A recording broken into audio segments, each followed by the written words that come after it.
তো guys welcome to my 7 days breakfast challenge day 3। তো আজকে আমি 3 নম্বর দিনে কি বানাতে চলেছি তো সেটা দেখতে থাকো।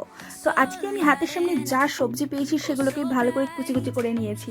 তো চলো একবার তোমাদেরকে দেখিয়ে দিই আমি কি কি সবজি নিয়েছি। গাজর, লাল আলু, ক্যাপসিকাম, কুমড়ো, বিনস। আর তোমরা যদি এর সাথে আরো কিছু সবজি অ্যাড করতে চাও বা তোমাদের হাতের সামনে যা যা সবজি থাকবে সেগুলোকে কিন্তু তোমরা ভালো করে কুচি কুচি করে নেবে। তো চলো কি বানাই দেখা যাক।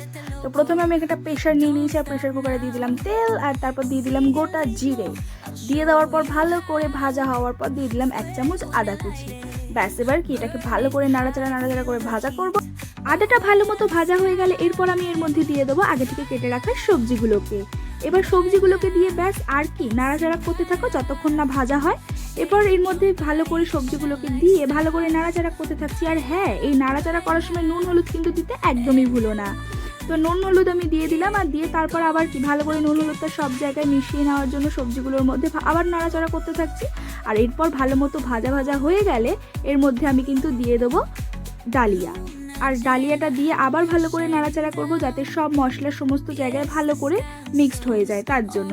আর তারপর এর মধ্যে আমি দিয়ে দেবো কিন্তু জল। আমি এখানে 1 বাটি ডালিয়ার জন্য 3 বাটি জল ইউজ করেছি।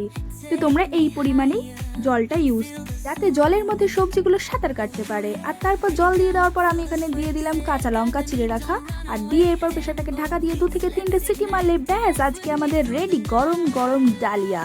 তো আজকে ভিডিওটা কেমন লাগলো অবশ্যই জানি। আজকের মতো টাটা বাই।